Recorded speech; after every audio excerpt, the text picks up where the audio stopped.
Welcome to another midweek lesson from Grace Christian Assembly.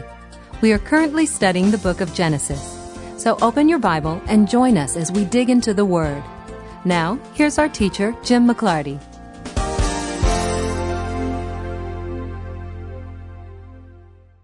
We're in chapter 12 of the book of Genesis. We've made it all the way to chapter 12 at long last. We hit the first couple of verses of it last week, and I told you that for the next several weeks we're going to be talking a lot about Abraham, because the next big chunk of the book of Genesis is about Abraham. And it's going to introduce us to the second covenant, called a covenant, that you find in the Old Testament. The first was the covenant that God made with Noah, which was basically a promise to all mankind that he was never going to flood the earth again and kill everything by a flood. And he said he was going to put his rainbow in the sky as a constant reminder to both God and man that God was never going to flood the world again. But now we come across the second covenant in the Old Testament. Now we have to talk for a moment about the difference between covenants. There are some covenants in the Bible that are conditional. There are some covenants in the Bible that are unconditional. And it really matters that you identify which is which, because the Abrahamic covenant is completely and utterly unconditional. And what I mean by that is God does not require anything of Abraham in order for God to keep his promise to Abraham. Instead, once God actually ratifies it as a covenant, God is going to put Abraham to sleep so that Abraham can't physically participate in the formation of the covenant. And then while Abraham's asleep, God is going to, in two symbols, move through the split, divided animals forming the covenant. So it is a promise that God makes with himself. And Abraham is simply the recipient of it. It is an unconditional covenant. You get that? Whereas the Mosaic covenant, the Sinai covenant, very conditional covenant. God puts all sorts of conditions on it. He says, do all this stuff. If you do, I'll bless you. If you do, I'll protect you from your enemies. If you do, I'll give you plenty in your harvest. If you do, I'll protect you. And if you don't, I will curse you, and I will smite you, and I will drive you out of your land. I'll even bring on death if you don't keep the covenant. That's really conditional. So in the Old Testament, you have examples of conditional and unconditional covenants. Then the New Testament, which is just another way of saying the New Covenant, the New Testament books introduce us to the New Covenant, and that becomes the theme of the New Testament books, the fact that God has made a brand new covenant. And it really matters, when you talk about New Covenant, it really matters how you define New Covenant. Is it conditional or is it unconditional? I contend that the New Covenant is unconditional where we humans are concerned. Every condition necessary was met in Christ. Christ himself satisfied every condition God would have put forward, so that when it comes to you and I and our salvation, there are no conditions. The reason that is so important is because of how much Christianity will tell you what you got to do to get saved, what you got to do to be in the New Covenant, and they'll start listing the conditions. And we all grew up in that kind of religion, right? Where they say, you know, if you want to please God and if you want to get into heaven, you gotta X, Y, and Z. You gotta do this stuff. As soon as they do that, they're saying salvation, the New Covenant, Christianity, God's forgiveness, heaven forever is conditional. It is based on conditions. You gotta do stuff. But the biblical paradigm of the New Covenant is that it is completely unconditional where you and I are concerned. And all of that is demonstrated in the way that God deals with Abraham early on here. When we find Abraham, he's in Ur of the Chaldees, and according to the extra-biblical records, his father was an idol maker. So it's not like he was looking for God, searching out God, seeking God, wanting God, didn't know much about God. While he's in Ur of the Chaldees, God comes to him and tells him, leave your family and leave your people and go to a country I'm going to show you.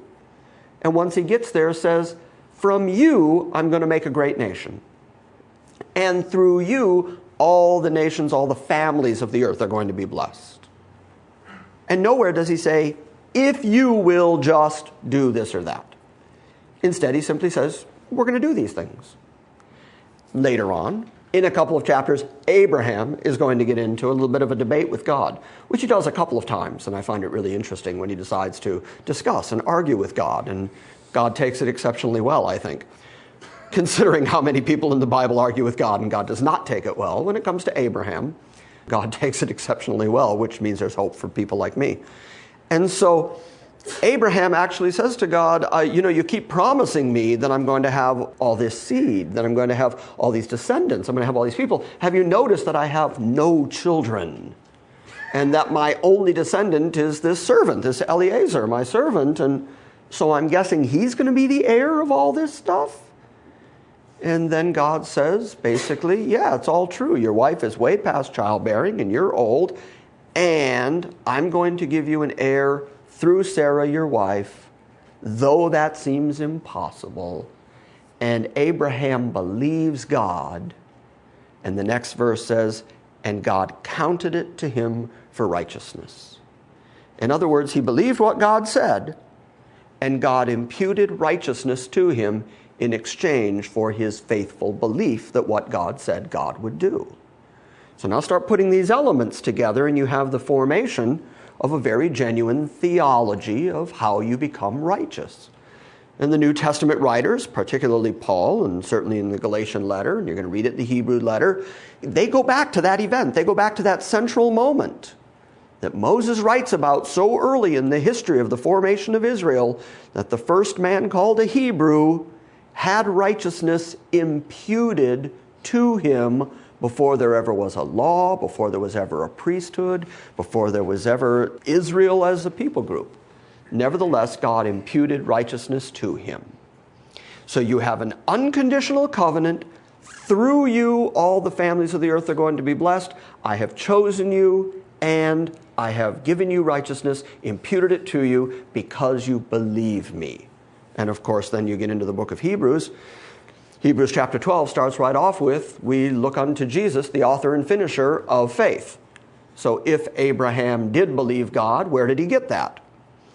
God gave him that. God gave him whatever ability, strength, power he needed to believe God. So God gives him the faith and then imputes righteousness to him in exchange for his faith, and does all of this unconditionally. If any of that sounds familiar, it's because that is the basis of the new covenant. Is that God says things to us, he gives us the faith to believe what he has said to us, and then he imputes righteousness to us for believing it, with no conditions. And so the Abrahamic covenant is absolutely essential to a right understanding of the whole New Testament, the New Covenant. And again, this is where so many people get their theology confused, because they don't understand the stipulations and the details of each successive covenant.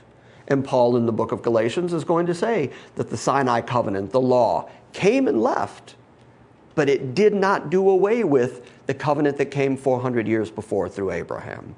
So he argues that the Abrahamic covenant has an ongoing, lasting influence because it is, in fact, an unconditional covenant that God made with himself. And the writer of Hebrews goes on to say, because it's a covenant that God made with himself by two witnesses, the smoke and the fire, and then he says, so it is impossible for God to lie, because he has given himself two witnesses, both of which are eternal witnesses. So it is impossible for God to lie where the Abrahamic covenant is concerned. So everything you read in the Abrahamic covenant, every element, every detail of the Abrahamic covenant must come true, or God lied, and the writer of Hebrews also lied, because he said it's impossible for God to lie where this is concerned, because he himself is the foundation and the surety of this unconditional covenant. You get all that? Okay, you had your hand up. Why didn't Moses say, I don't get this. What is this covenant you're doing through me? This seems to contradict what we have gotten with Abraham our father. We can't do this. There were a couple things. Part of the reason I think Moses learned not to argue is that the first time he argued was about circumcising his child, and God met him in an inn with the intention of killing him. Later he argued and killed an Egyptian slave master, And so God put him 40 years on the backside of nowhere while he learned to grow up. And then later, he struck the stone a second time when God said, speak to the stone. And God said, for that, you don't get to see the promised land. Moses has a long history of these sort of temper outbursts. God every time has to correct his attitude. So first off, I don't think that Moses argued because God eventually just taught him to be what was eventually called a meek man. Gee, where did you learn that kind of meekness? Through God's constant attitude readjustment. Secondly, Moses, I think, is an obedient servant. Jesus says Moses was faithful in all his house. And so when God comes to you on a mountaintop like that and says, here's the deal now, I don't think you argue about that. When you've got that much power behind it and the finger of God writing down, here are my rules, I don't think you argue about that. Thirdly, that was the founding document that codified Israel as a nation, as a national people separate from all other nations. And so it really did have its place historically in the development of the offspring of Abraham. It actually gave them a national identity and gave them a sign, an insignia. We are God's people, both because they were circumcised because of Abraham, but now they were keeping the Sabbath. They were the people under God's law. They were the people of Yahweh. And so they had plenty of reason not to argue about it. Does that make sense? Yeah. Okay. So, chapter 12, verse 1. Chapter 12, verse 2 is going to be the first place where we see promises God is making to Abraham that begin to develop the Abrahamic covenant. If you've got a pencil and paper, start writing down these promises because they're going to grow from this point forward. I was tempted to start writing them on the board. Well, let's do that. Let's just start writing them on the board. Everybody knows there's a baptism service a week from Sunday, right? 6 o'clock.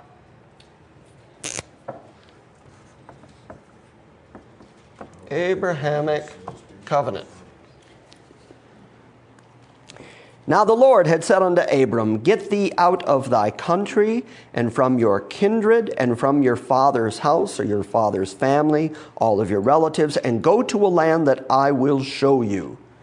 A remarkable amount of faith was required for Abram to say, yeah, okay. Yeah, I'm going to leave everything I know. I'm going to leave my family, my kindred, my father's household. I'm going to take my wife and Lot and his wife, and whatever my belongings are, which originally were not that great, and I'm going to just go to a place. I'm just going to start walking, and God eventually is going to say, okay, this is it. Do you realize how much faith it took to just get up and start walking?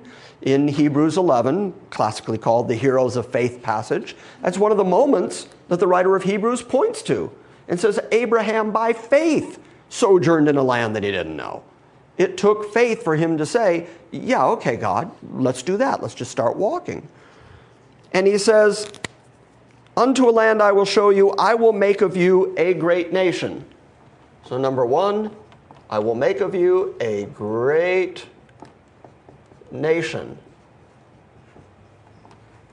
Nobody erase this board, because over the next couple chapters, and then into Isaac really, and into Jacob from there, the promises keep building, keep growing. So don't erase this.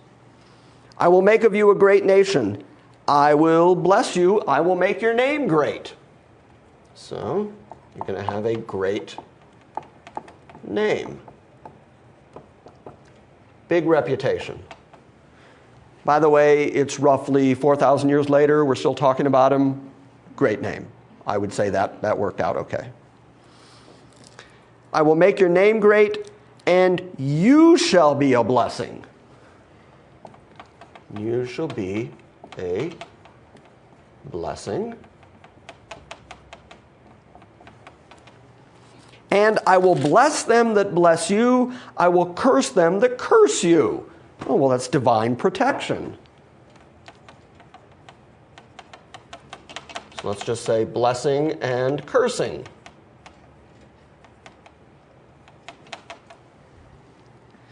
I will bless them that bless thee. I will curse them that curses thee. And in you shall all the families of the earth be blessed. Do you realize what a mammoth promise that is? And so far God didn't say, if you will just, nothing. All families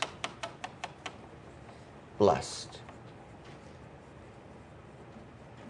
So, first time God encounters Abraham, Abraham encounters God, Abraham gets all this. This is the beginning of the promise. Of all the people on planet Earth, God spoke to one guy and said, I'll make of you a great nation. I'm going to give you a great name. You're going to be a blessing. Those that bless you, I will bless. Those that curse you, I will curse. And all the families of the earth are going to be blessed through you. Based on what? Based on a promise. Just based on a promise. Not based on anything in Abraham. And I want you to get this because these are huge, magnificent promises that God makes because He's huge and magnificent. And He can make huge, magnificent promises if He wants. And He can give those promises to anybody He wants because the promise isn't based in the quality of the person. It's based in the quality of the God who's making the promise. And so He can promise you anything He wants to promise you and make it good because He's God. And so if He says something to you that is equally unbelievable, like, I'll take you to heaven and you'll stand before me eternally, spotless, unblemished, perfected forever. I still can't wrap my brain around that. I know it says it, but I still can't wrap my brain around what it would be like to stand in front of the holy magnificence of God and have Him actually look at me in an approving way. To have a being, to have a life that is free of my mortal sinfulness. There was a quote that I've quoted enough times. Marvin Stonecker said many years ago that I never forgot. He said, the best prayer I ever prayed has enough sin in it to put me in hell forever. And that's right. Can you imagine what it would be like to get to worship God without the sinfulness of who and what you are and what you're like? Wouldn't it be grand to have all that sin part of you completely removed and to stand before God washed, purified, perfected, and then worship? Oh my goodness. I can't even imagine what that's going to be like. To sit down at a table with Abraham and Isaac and Jacob and the great people of faith, the people we can look at and go, well, yes, them, but why me? To think that we're all going to sit together in the kingdom? Just unbelievable promises. Why can we believe these quote-unquote unbelievable promises? God said so. Because God said so. And He's big enough and grand enough to say anything He wants to say to anybody He wants to say it to. And if He can say all that to Abraham, and by the way, that's just the setup. He's just starting. He's going to go on and say things like, yeah, you want to know how many kids you're going to have? If you can count the grains of sand on the seashore, that's how many kids you're going to have.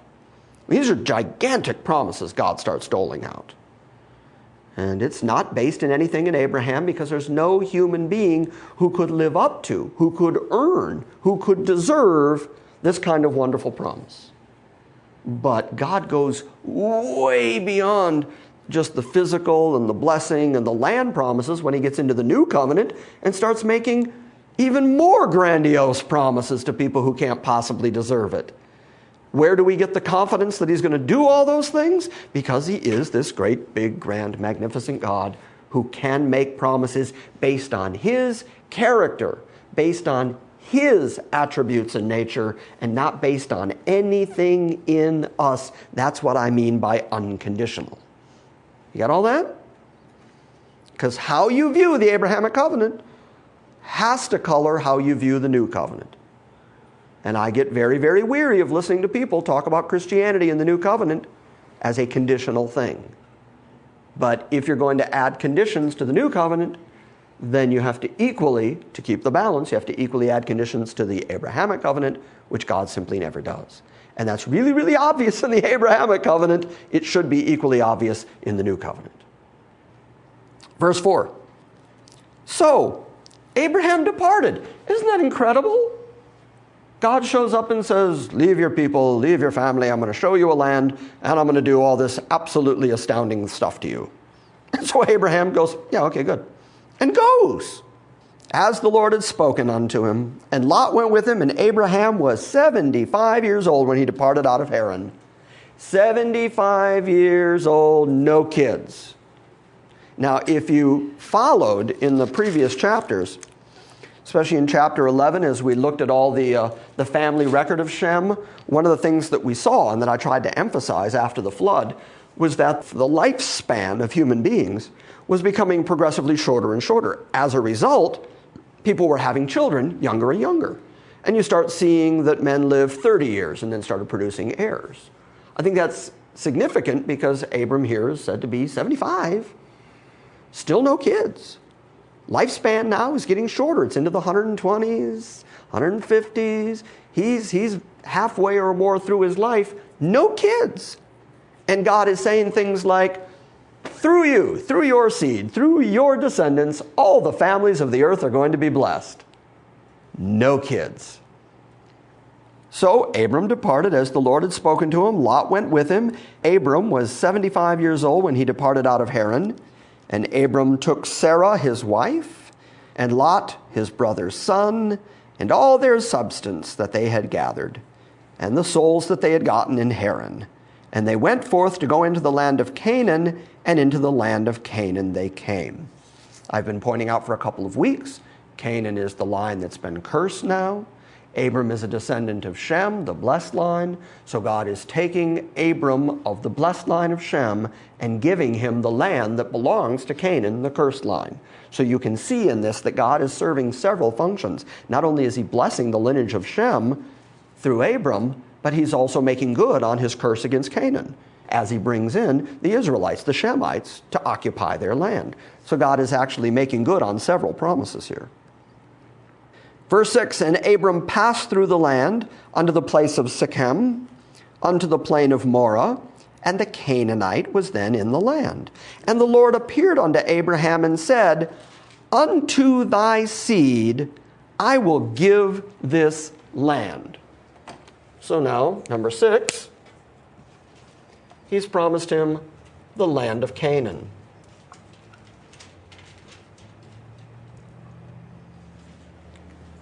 So the promise grows. Now, as we look at these first few, a great nation, it's pretty easy to say, well, if he's going to make him a great nation, if we're talking about physical descendants here, that's a very physical sounding promise. That's one you can actually check. That's when you can say, okay, what about the descendants of Abraham? Did they become a lot of people or didn't they? Turns out they did. They became a lot of people, physical people. They became a lot of people. And as we progress through this, we'll get into the debate about whether those who have the same faith as Abraham that Paul talks about in the book of Galatians, we'll talk about whether they help fulfill this promise. I say no, that the promise is a physical promise, and it's fulfilled in a physical way. The writer of Hebrews says so. Certainly David talks about it in the Psalms, that God kept his promise in making them a great nation of people in a very physical way. So I say that's a pretty physical promise. I'm going to make you a great name, a great reputation. You're going to be a blessing. Those that bless you, I'll bless. Those that curse you, I'll curse. Through you, all the families of the earth will be blessed. I have no problem saying those are all very spiritual things. Those are very spiritual promises.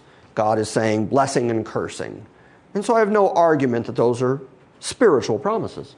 But when God says, see this land, this dirt, this piece of the planet, see this geographic area. Am I getting physical enough yet? See this rock, see this chunk of ground. I'm going to give this to you and your descendants forever. Do you think God knows what forever means? Think he has any concept of the whole forever thing? And it's a very physical promise. I'm going to give you this physical land. Now that's something you can actually check. That's something you can go into history and say, okay, did they ever occupy that land? The answer is yes. They occupied that land for a while. Did they keep the land? No. Why didn't they keep the land? God says that he took them out of the land of promise because they didn't keep his law. Conditions.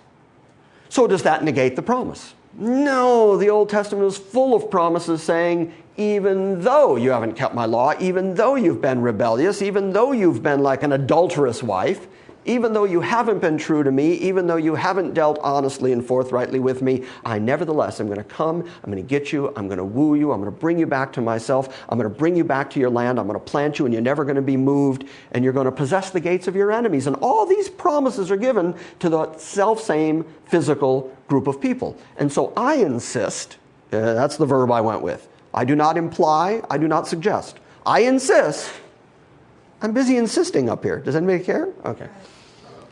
I insist that the land of Canaan promise, the land promise, is a physical promise and cannot be successfully spiritualized away. And a lot of people try to. They'll say the land of Canaan is actually a type of heaven. And when the Israelites did their 40 years of wandering in the wilderness and they came across the Jordan River, that's emblematic of dying. And you go across the River Jordan as you die, and then you enter the promised land, which is heaven. Of course, the Israelites got there, found out there were giants in the land, and then had to fight and conquer Jericho, and then engage in a series of wars for the next several hundred years. So apparently, if that's a type of heaven, heaven's going to be a real drag for a lot of us, because we get there and we got to fight right away, and there's giants and there's enemies, and there's no way to make that parallel work. The reality is God has made a physical promise to a physical seed, physical descendants, a great nation. Those physical descendants, a great nation, get the land of Canaan, physical promise for physical people. And that promise is not fulfilled until those people have that land. And just because, I said it last week, I'll probably say it every week that we're talking about the Abrahamic covenant, just because you can find spiritual fulfillments of the Abrahamic covenant, that doesn't negate the physical promises. Because all the families of the earth are going to be blessed in his seed. If you want to point to Christ on that one and say Christ is the seed, which certainly the book of Galatians says, that Christ is the seed, and all the families of the earth, that means all the people groups on earth will be blessed through Christ, and then the book of Revelation, it's every kindred and tribe and tongue and nation that make up the redeemed in heaven, then yes, all the families of the earth are being blessed in Christ. I have no problem with that. That is the perfect spiritual fulfillment of a perfectly spiritual promise. No problem with that. But that does not negate the physical promise.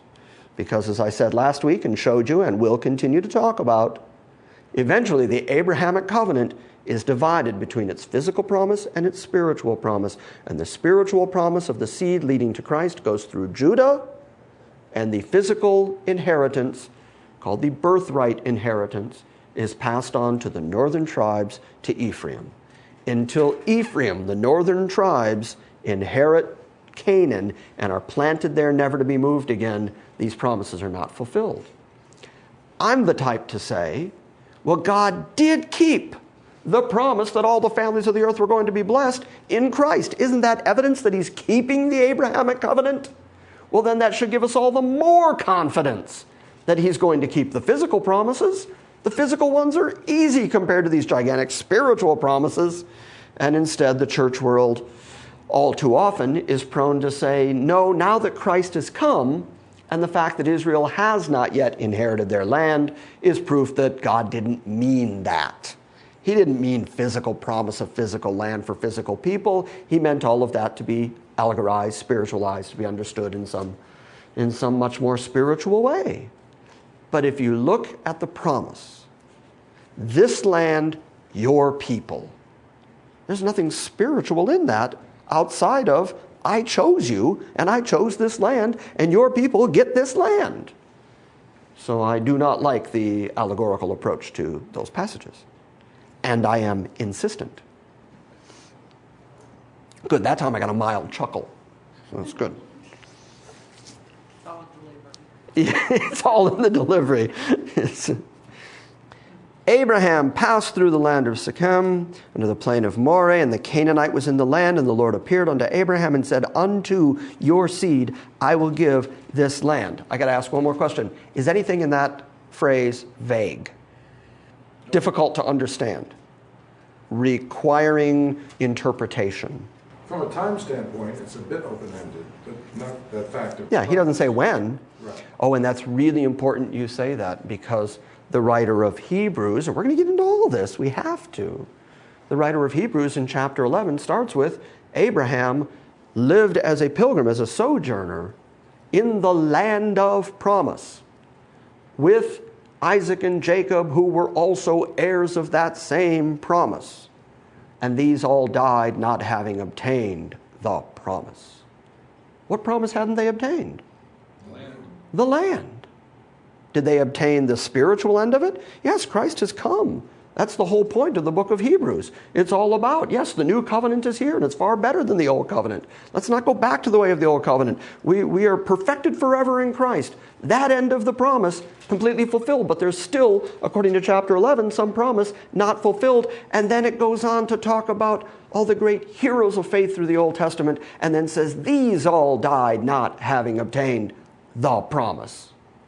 And then after having said, these all died not having obtained the promise, his conclusion is that the reason is that God did not perfect them without us, Hebrew writing to Hebrews after the cross, having some better thing in mind for all of us collectively. So when you think about the fact that the chapter begins with the land promise, and then goes through all the Hebrews in history who didn't get the promise, and then concludes with, it's because God didn't want them without us to be complete. He wanted us all as a group to gain this promise. What's he talking about? Future fulfillment of an unfulfilled promise of the land. And there's no other way to, well, I can't say there is no other way to read chapter 11, because as Alex was about to point out, the amillennialists and covenantalists work very hard to understand it some other way. Is that what you were about to? Well, yeah, and I can understand, because the track they're on is there's no millennium, and so they keep thinking he must be referring to the unveiling of this mystery of Jesus, you know. Look, since I've brought it up, everybody turn to Hebrews 11. I don't want any confusion here. I don't want to just hit it and go.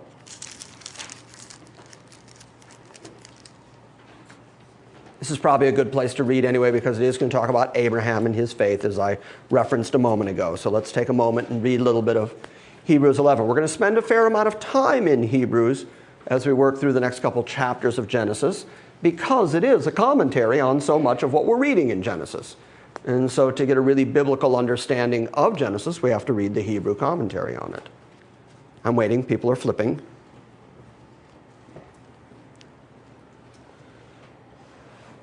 Faith is the substance of things hoped for, the evidence of things not seen. The best definition of faith anywhere in the Bible. Faith is the substance, hypostasis, I believe is the word, of the things that we hope for, the things that we are confidently anticipating.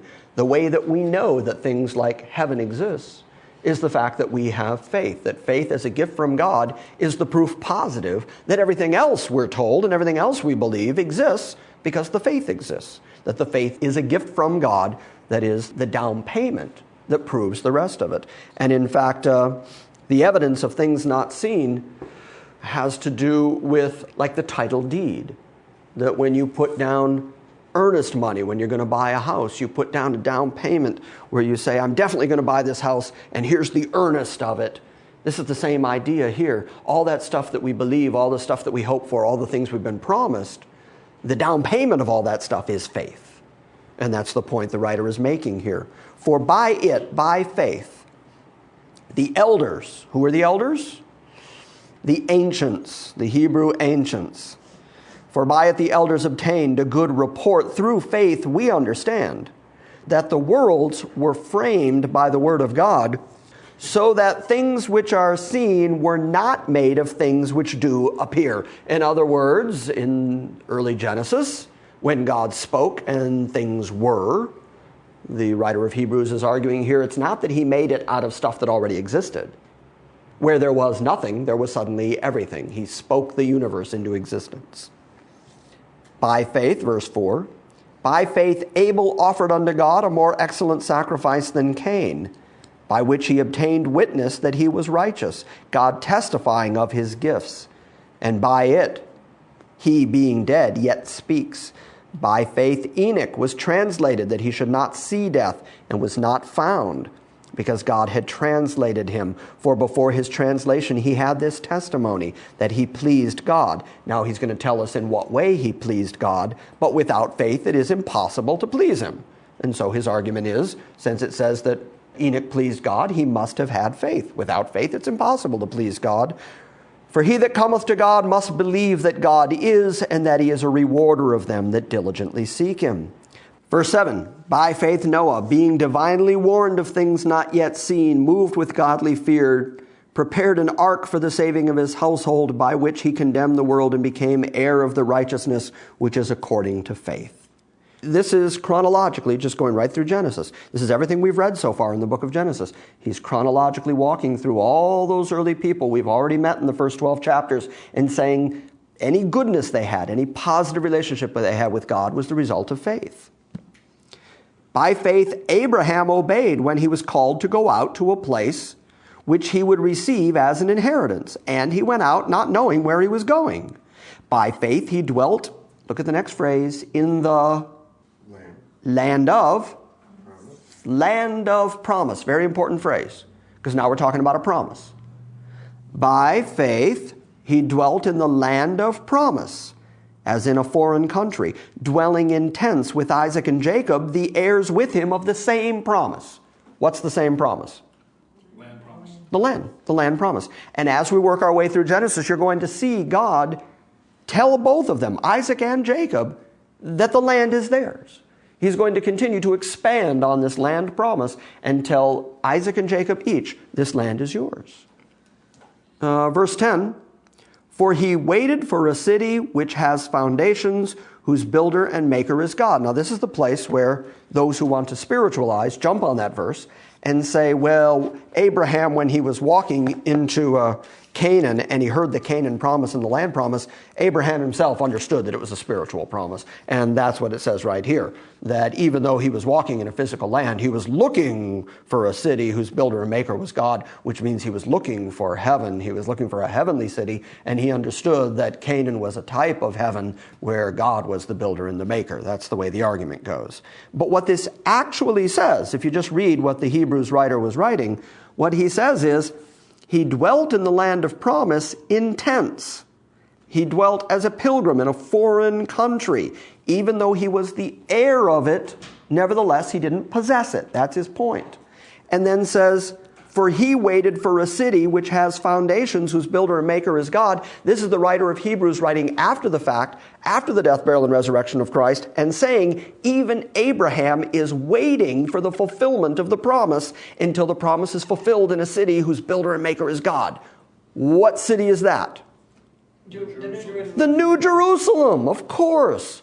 So even early on, he's saying, yeah, Abraham was a sojourner, was a pilgrim in the land of promise, and he never received the promise. Why? Because God is going to fulfill it in all of collective Israel, not just in Abraham. So keep reading. By faith, Sarah herself also received strength to conceive seed. We're going to read about that. Therefore, from one man, verse 12, therefore from one man, and him as good as dead, were born as many as the stars of the sky in multitude, innumerable as the sand which is by the seashore. So the writer of Hebrews takes that promise physically. He did physically produce as many people as the stars in the sand. So he sees it as a very physical promise.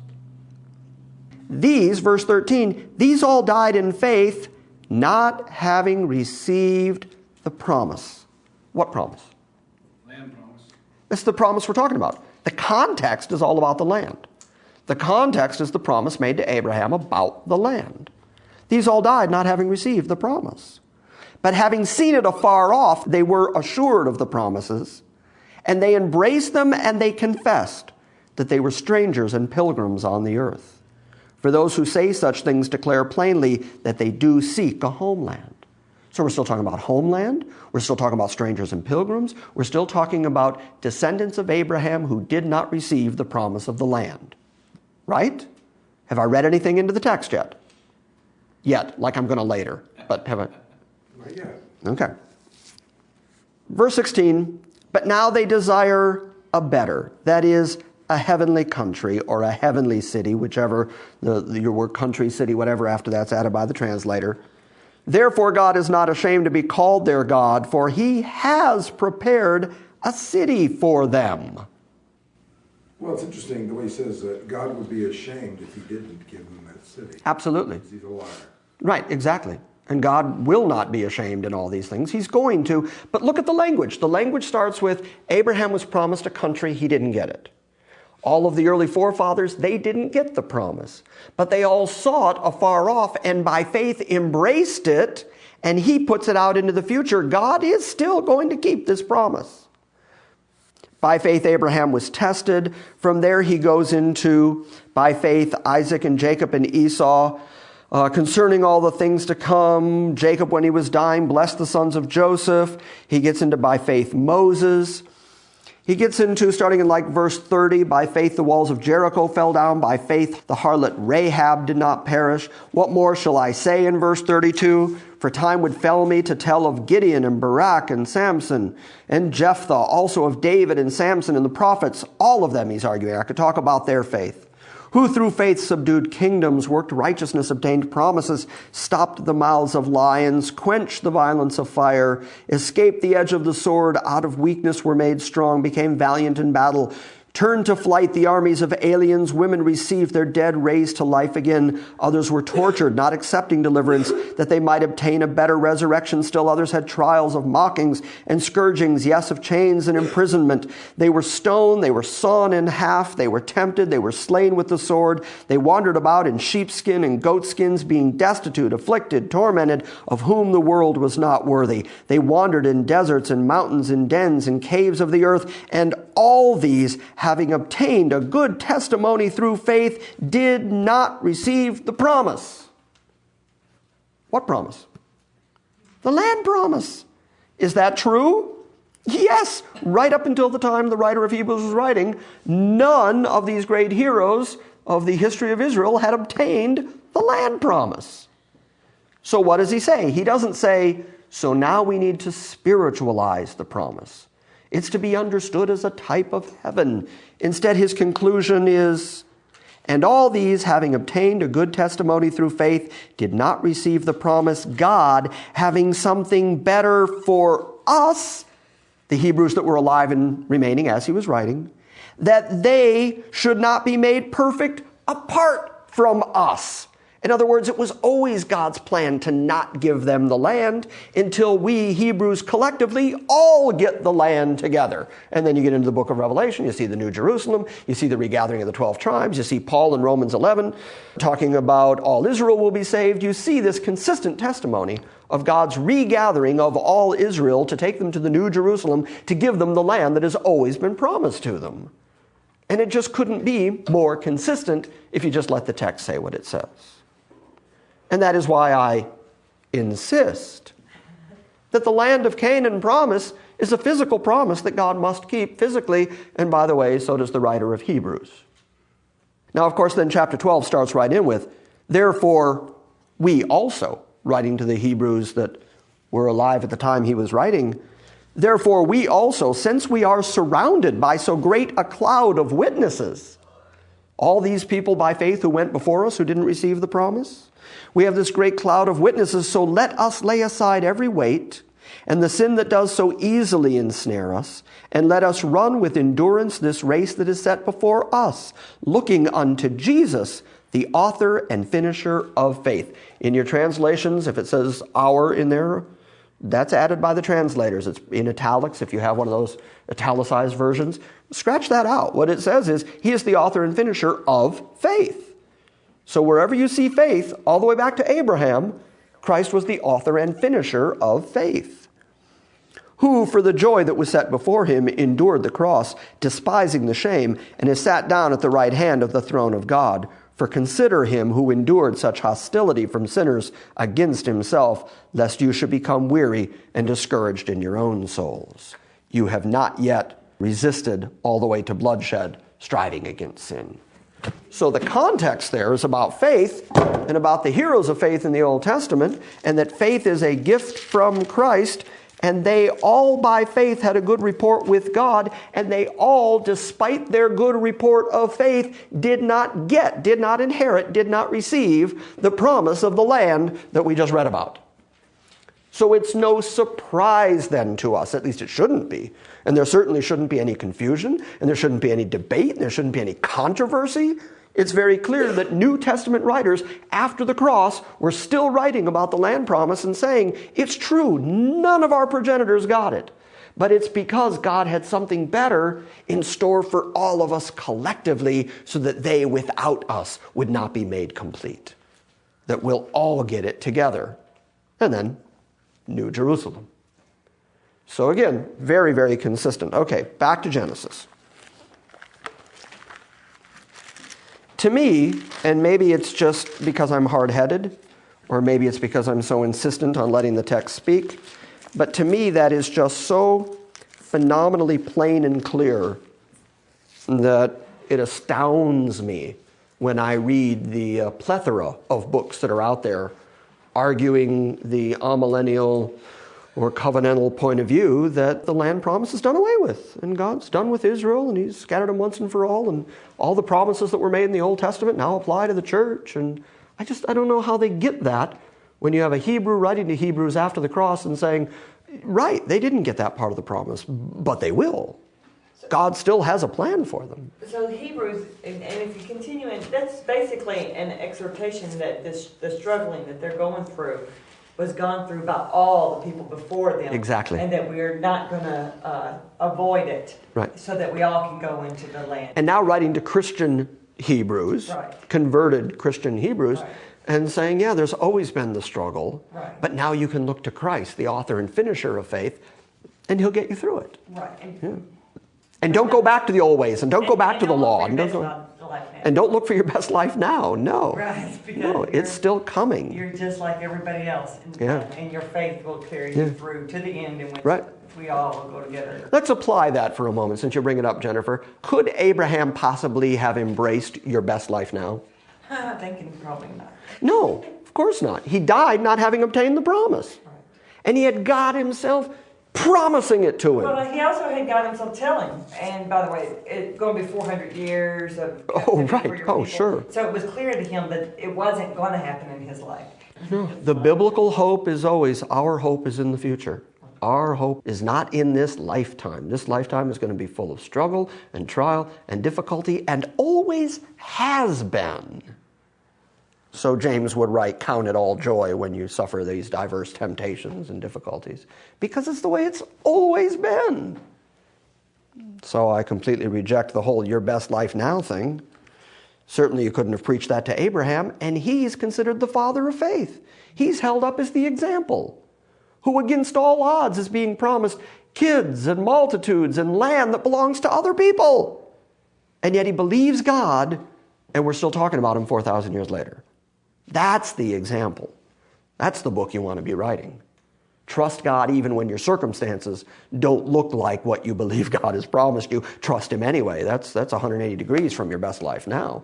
But it's the biblical way to approach it. And so, here we go. I'm back in Genesis 12.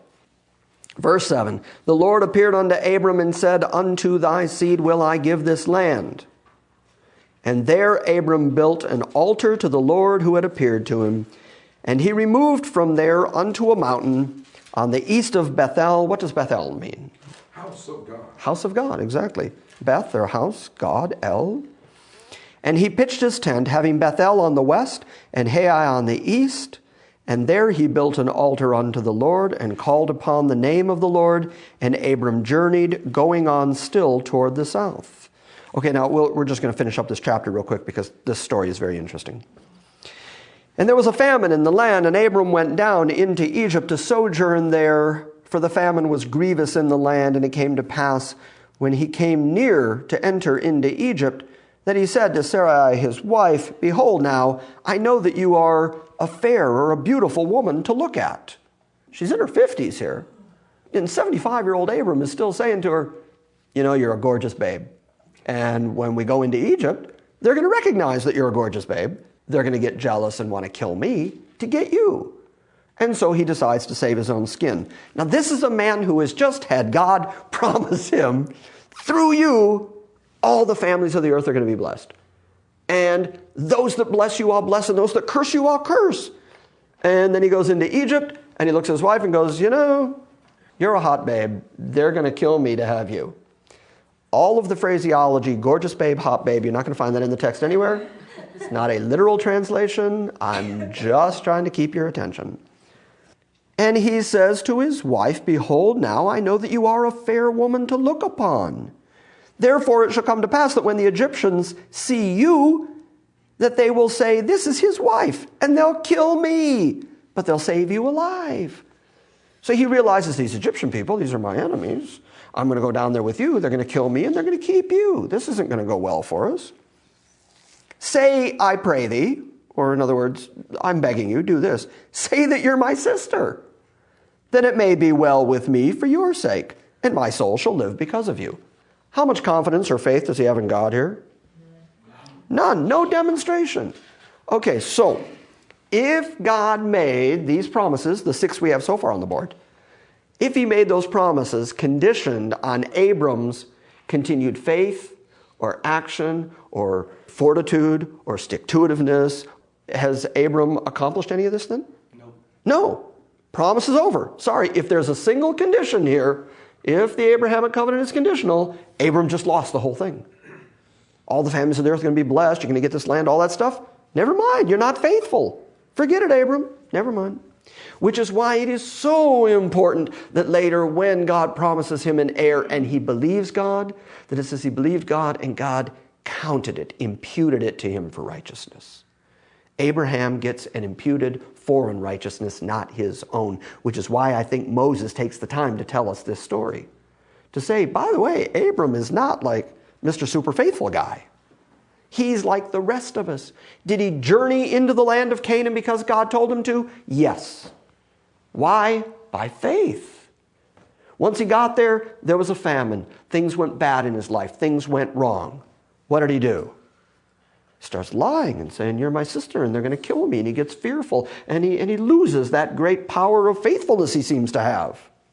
Does God change the promise or the relationship? No, because it is an unconditional promise, not based on the activities or the faith of the man.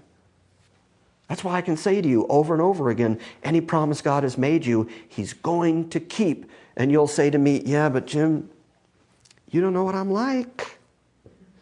You don't know how often I fail. You don't know how often I can't stand myself anymore. You don't know how frequently my faith just goes right down the tubes and I'm embarrassed to be me. I'm embarrassed in front of God. I want to just crawl under my bed and never come out because I am in fact a worm in the truest sense.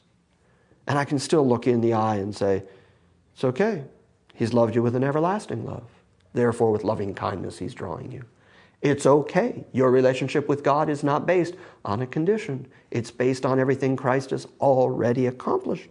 It's okay. God didn't choose you because you were really good. He chose you because he's gracious.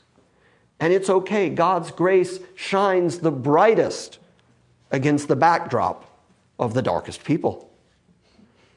And, if we were just perfect all the time and excellent all the time, what glory is there to God's grace in getting somebody that perfect into heaven? But when he can set us up and call us vessels of mercy, and then be able to say, have I told you about this guy? Have I told you about the whole hiding under the bed thing? Have I told you about his faithlessness? Have I told you about the time he went into Egypt and lied about his wife? I had to come and intervene to save his wife because he wouldn't do it, which is the rest of this story we're going to see in a minute. You see, the grace of God that I keep pounding and keep preaching and keep talking about is consistent all the way through the Bible. Whether it's picking Noah, whether it's picking Abram, it's just people like you and I. It's just sinners. It's just broken pottery. It's just people like you and I who left to ourselves simply couldn't do it. And the examples just keep coming and coming through the Bible. And yet the Bible gives us the confidence to stand in front of every broken person and say, faith in Christ is sufficient to guarantee your eternity before God. Because faith is that commodity that God will trade for righteousness. You don't have any righteousness. Quit pretending you do. You have nothing to bring to God, but he will give you righteousness the same way he did Abram, and Abram here is going to be pretty snaky. Snaky was the adjective I went for. And so, verse 15... No, verse 14, and it came to pass that when Abram went into Egypt, the Egyptians beheld the woman, that she was very fair. Apparently, the woman's a looker, because he knows it and the Egyptians know it. The princes also of Pharaoh saw her. She was so good looking that there were princes under Pharaoh, who saw her on the streets and went, we got to tell Pharaoh about her. She's exceptional. And the princes also of Pharaoh saw her and commended her before Pharaoh. And the woman was taken into Pharaoh's house. Now the good likelihood is that she was taken into Pharaoh's house to be cleaned up and go through a series of purifications and everything else to eventually be taken to Pharaoh for the possibility of being a wife, or at very least concubine. He would have had a good number of women at that point. And so she's being prepared to be intimate with Pharaoh. Verse 16. And Pharaoh entreated Abram well for her sake. Oh, this is your brother? Oh, well, that's great, because I'm liking her, so I'll treat you well. And he gave him sheep and oxen and donkeys and manservants and maidservants and camels, and made him rich. In an agricultural society like that, he made Abram rich. Now think about it for a moment, because there's this wonderful compatibilism I keep talking about. God is taking Abram into Canaan. Once he gets him there, he brings a famine. The famine drives him into Egypt.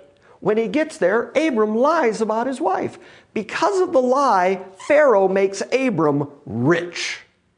I mean, like rich, rich. You're going to see later that when he and Lot start contending with each other, it's because they both have such huge herds, they can no longer stay in the same area of Canaan together because their herdsmen are fighting over, the best land for their fields to graze and everything else. I mean, these guys are phenomenally rich. When Lot is overtaken by the 5 kings and captured, Abram goes after him with his own standing army. This is a rich guy. You getting a feel for this?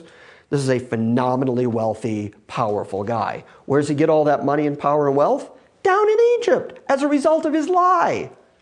God uses his lie to set him up with all the power and money and everything God intends for him to have when he goes back to Canaan. And so, verse 17, this is again fascinating. And the Lord plagued Pharaoh and his house with a great plague because of Sarai, Abram's wife. Now there had to have been a conversation somewhere in the middle here, because Pharaoh calls Abram and says, "What is this you have done unto me? Why didn't you tell me she was your wife?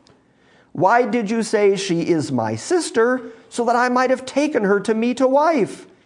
Now therefore, behold your wife, take her and go your way." And Pharaoh commanded his men concerning him, and they sent him away and his wife and all that he had. Now think about this. Pharaoh wanted to take Sarah to wife and could have potentially produced offspring, except that God's promise is that through Abram and his wife Sarah, they're going to produce the seed, the promised seed, through which all the families of the earth are going to be blessed, which is going to be completely messed up if Pharaoh sleeps with Sarah, especially if Sarah gets pregnant.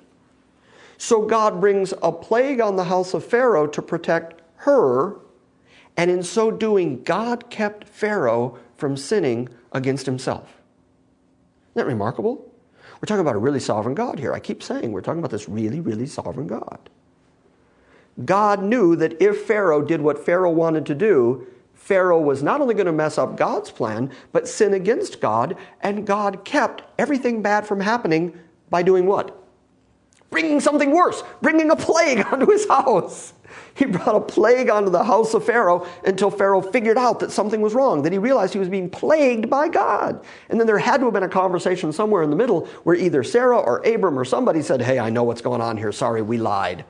And he had to have been amazed that whatever God this was would do all this to protect these two. So it's no wonder he gave him all the stuff. You don't try to take stuff back from somebody who has a God like that protecting him. And he sends him out of Egypt with his wife and all this wealth, which he then uses once he gets into the land of Canaan. So God used Abram's lie to make Abram really rich, which is what God intended to do in the first place when he sent him to Egypt. Isn't that fascinating? Do you think that God can help you pay your electric bill?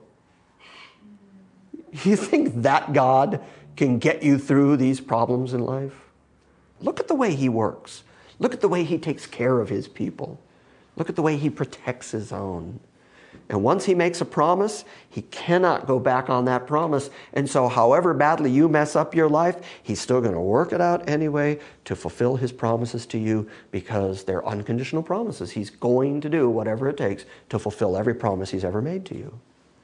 That's the God you're dealing with. Yes, ma'am.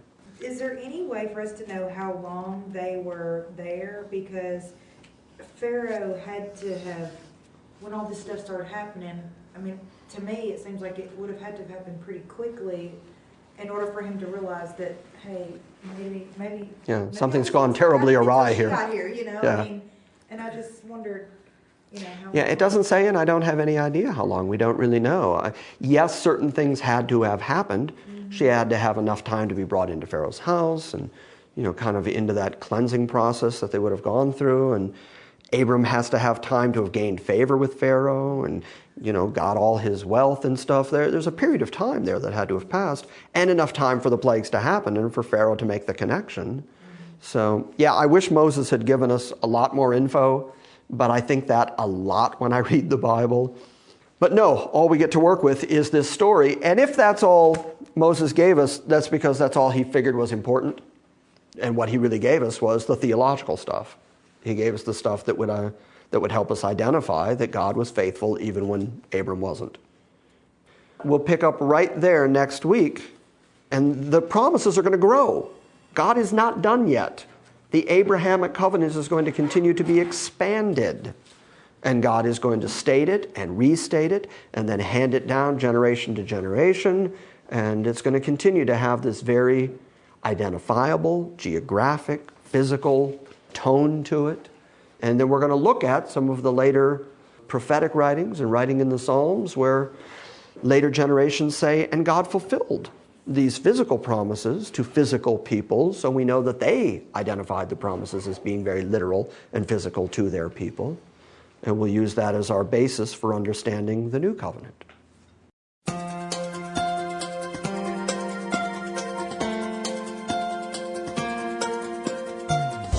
Thank you for joining us for this week's lesson.